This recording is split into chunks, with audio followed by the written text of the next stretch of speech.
Chapter 14. Plastic Girl. Delia woke up with a start, feeling like she was being strangled. She tried to scream, but nothing came out. She clawed at her neck, gasping for breath. But her arms were heavy and creaky, and she could barely move them. The coat was wrapped around her throat, suffocating her in her sleep. "No, get off me," she gasped, and finally tore the coat off her neck. She flung it to the ground, where it landed in a pile of faux fur. Her arms flopped down and hung limp in her lap. Delia stared at the coat in horror. It was like she couldn't get away from it, no matter how hard she tried. Not even in her sleep. How had it wound up wrapped around her neck?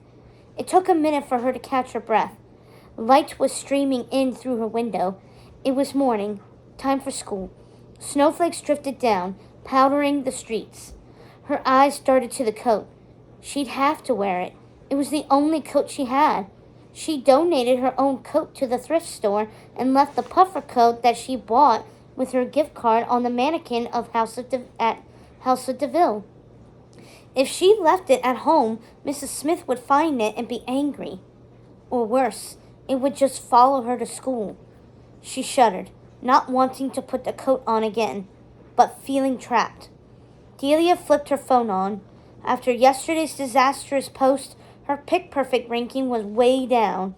Suddenly, her phone buzzed with a new DM from Fashion Addict, the mannequin account, the one that she'd unblocked yesterday before bed. Her heart thudded harder as she clicked open. Her eyes scanned the message. From Fashion Addict. Once upon a time, my best friend just wanted to be fashionable and popular. All she wanted in the world was a House of DeVille coat. I still don't know how my friend got the Corella coat. She would never tell me. She said it was a big secret. At first, it was great. She loved the coat and almost never took it off. She even slept in it. Her skin started to look perfect. All her selfies came out flawless. Her ranking on Pick Perfect soared. But then the coat started to change her. Her skin looked plastic. Her limbs would barely move. They became stiff and rigid, so it was hard for her to walk. It got to the point where I could barely recognize my friend anymore. Eventually, she couldn't even leave her house. Then one day, she vanished, along with the coat. The police searched for her, but all they found were muddy boot prints leading through her front door. I started messaging Pick Perfect accounts that follow House of DeVille to warn them. Stay away from the devil woman. Her fashion line is cursed.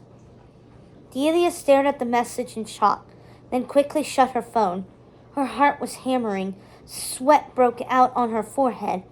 It was probably a hoax, somebody playing a trick on her, like an urban legend. Those were all over the internet. She remembered Grant talking about how her friends on Pick Perfect were really just strangers. She didn't know who they were in real life, nor could you trust them.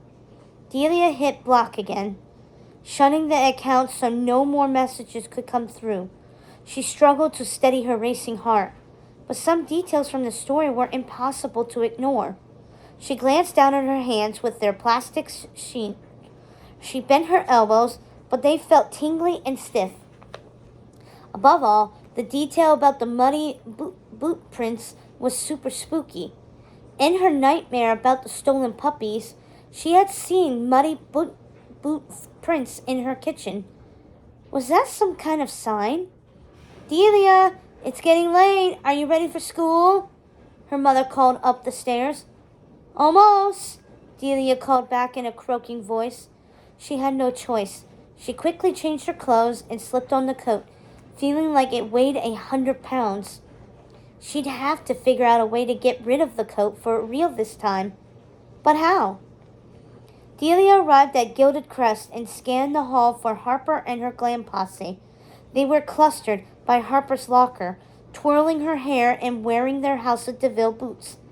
"Hey, Harper," Delia said, making a beeline for her, grateful for some normalcy. Talking to her friends would cheer her up. Maybe they could even help her figure out what to do about the coat. Like Do we know you?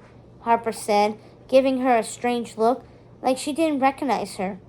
She exchanged glances with Charlotte and Ella, who also squinted at Delia. Yeah, who are you again? Ella said with a frown. Right, we don't talk to strangers, Charlotte added, whipping her hair around. With a jolt, Delia remembered the story about the girl's friend and how the coat changed her appearance. It got to the point where I could barely recognize my friend anymore. Was that what was happening to her? Hey, wait up, Delia said, waving at the girls as they passed her by. It's me, Delia. Don't you recognize me? We're friends. We even posted selfies on Pick Perfect together. Harper's eyes struggled to focus on her. Then they widened. Delia? Harper said uncertainly. Oh my gosh, you look so different. Delia breathed a sigh of relief. Oh, thank you. Yes, it's me. It's this coat. It must be cursed or something. It somehow changed my appearance. I have to get rid of it. Harper frowned. Get rid of it? What do you mean? Yeah, what are you even talking about? Ella said, stifling a snicker. Why would you want to get rid of a House of DeVille original?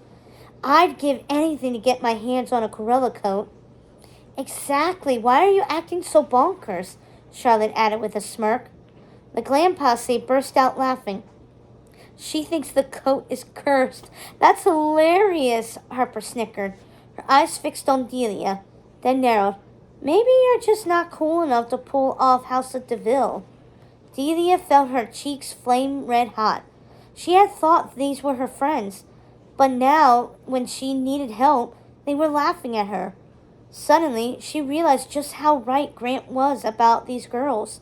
He said they were just using her for a Pick Perfect ranking, and now that was abundantly clear. Suddenly, a wonderful, wicked idea struck Delia. She needed to get rid of the coat, didn't she? Maybe you're right, Harper. Maybe I'm not cool enough, but you clearly are. And if you want it so much, then you can have it. Wait, what do you mean? Harper said. You're giving that coat away? Yep, Delia nodded.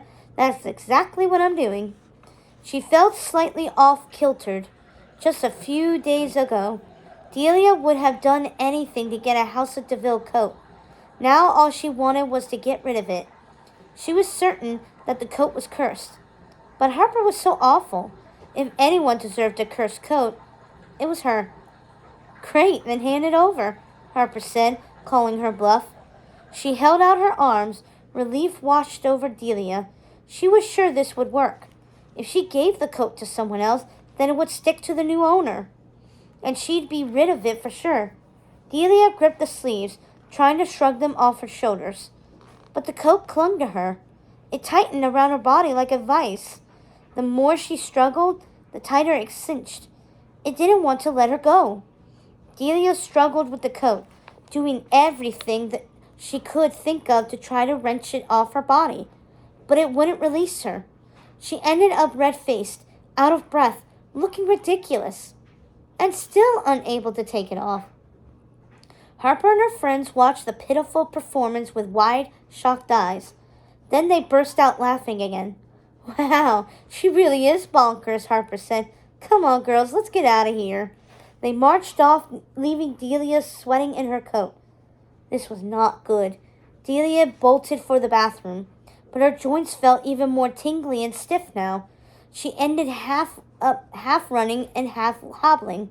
She burst into the bathroom and staggered up to the sinks, staring at her reflection in the mirror. Her gasp filled the small room. Her face didn't look like her face at all. It looked like a plastic doll face. Her skin was smooth and varnished. Her eyes looked wide and blank. Her lips were frozen in a pout.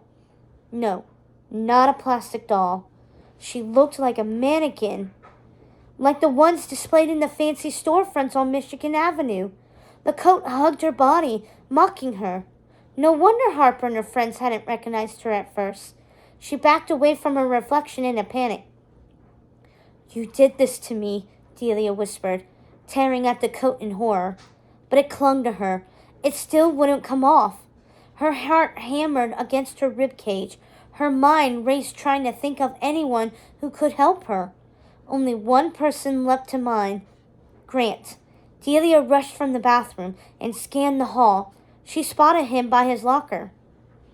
He had his old hoodie pulled over his hair and was nodding to some beat that only he could hear. She hurried up to him. "Grant, I'm so sorry, but I need your help," she stammered, having to force her stiff lips to even form the words. They came out raspy and thick. He slid out his earbuds and frowned at her face. Hello?" he said, blinking at her in confusion. He didn't recognize her. "It's me. It's Delia. Please say you know me," she rasped in desperation, trying to force expression into her features. "Listen, I need your help. I don't know who else to turn to." He studied her face, almost like he was struggling to see beneath her plastic skin. He tilted his head and peered deep into her eyes, then startled. "Delia, what happened to you?" he exclaimed. "Oh, thank you," she gasped, hugging him before she could stop herself, her stiff limbs barely able to grip him. "You recognize me." "Yeah, but what happened?" he said in alarm. "You look kind of..." She pulled back and met his eyes. Feeling ashamed, she forced the word out. "Plastic?"